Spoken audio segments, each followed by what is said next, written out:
Hello दोस्तों, आज हम बात करेंगे एक बहुत ही फेमस लिटरेरी टर्म एब्सर्डिज्म की। दोस्तों, एब्सर्डिज्म 1950 में शुरू हुआ और इसका टोटल टाइम जो रहा है 1930 से 1970 तक का है।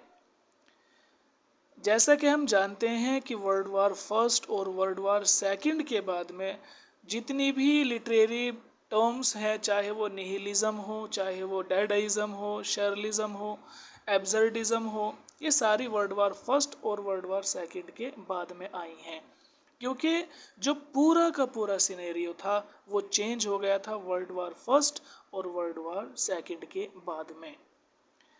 एब्सर्डिज्म ये एक मिक्सचर है, इसमें कई थियरी हैं जिनमें से कुछ कुछ इस थियरी के अंदर ले लिया गया है। जैसे कि एग्जिस्टेंशियलिज्म से इसमें लिया गया है, डैडाइज्म से इसके अंदर लिया गया है, शर्लिज्म से इसके अंदर लिया गया है, और आप जानते हैं थिएटर ऑफ क्रुएलिटी, उसकी भी कैरेक्टरिस्टिक एब्सर्डिज्म के अंदर पाई जाती हैं। बेसिकली एब्सर्डिज्म की मूवमेंट थिएटर के लिए स्पेशल थी क्योंकि ये प्ले के अंदर, नाटक के अंदर इसको देखा गया है।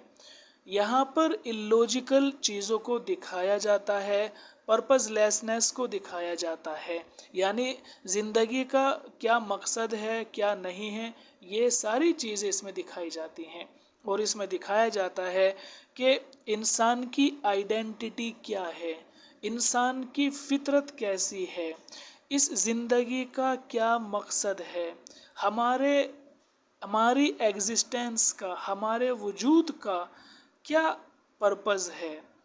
और बहुत सारी चीज़ें हैं, यहाँ तक कि इसमें यह भी बताया जाता है कि खुदा है या नहीं है, और अगर खुदा है तो खुदा की नेचर कैसी है, उसकी क्या कैरेक्टरिस्टिक है, इन सारी चीज़ों पर यहाँ पर बात की जाती है।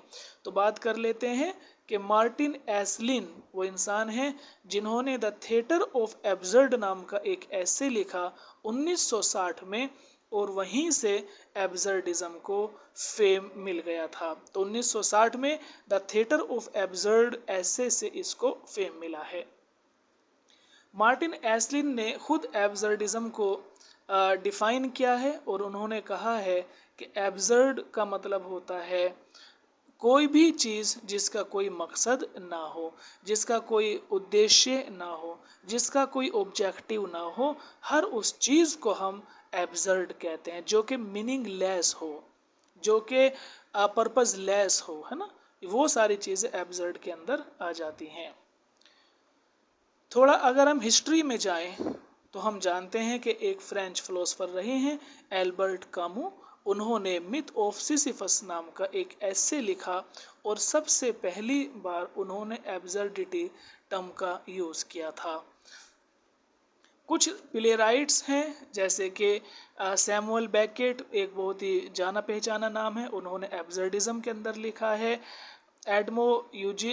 आर्थर एडमो ने लिखा है, यूजिन यूनेस्को ने लिखा है, Jean Genet, Harold Pinter, Tom Stoppard और एडवर्ड एल्बी, ये वो प्लेराइट हैं जिन्होंने एब्सर्डिज्म के अंदर बहुत ज़्यादा लिखा है। ये मूवमेंट इन्फ्लुएंस रही है डैडाइज्म से, शर्लिज्म से। डैडाइज्म में क्या होता है, डैडाइज्म में इरेशनल चीज़ों को दिखाया जाता है, जहाँ पर इरेशनैलिटी हो, जहाँ पर मीनिंगलेस चीज़ें होती हैं, जहाँ पर माइंडलेस चीज़ें दिखाई जाती हैं, और एक तरह का सेंसलेस, जिनका कोई सेंस ही ना हो, पर्पसलेस चीज़ें होती हैं, वो चीज़ें डैडाइज्म के अंदर दिखाई जाती हैं। और शर्लिज्म के अंदर, यहाँ पर शर्लिज्म ये बेसिकली आर्टिस्टिक मूवमेंट है, और यहाँ पर कॉन्शियस, अनकॉन्शियस और ड्रीम्स, माइंड, साइको एनालिसिस, इस तरह की चीज़ों को दिखाया जाता है। जो सिगमंड फ्रॉइड की थियरी है, हम कह सकते हैं कि शर्लिज्म के अंदर उसको इम्प्लीमेंट किया जाता है।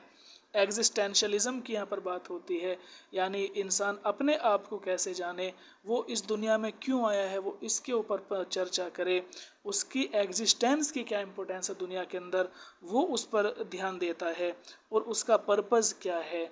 यहाँ तक कि वो डेथ की बात करता है कि जब मैं मर जाऊंगा मेरा क्या होना है, गॉड है या नहीं है, और अगर है तो उसकी नेचर कैसी है, गॉड कैसा दिखता है, उसकी क्या कैरेक्टरिस्टिक्स हैं, क्या गॉड की फीचर्स हैं जिनको हम जाने। ये सारी चीज़ें हैं जो कि एब्सर्डिज्म के अंदर आती हैं। तो उम्मीद करते हैं आपको ये समझ आ गया होगा। मिलते हैं आपसे नेक्स्ट वीडियो में।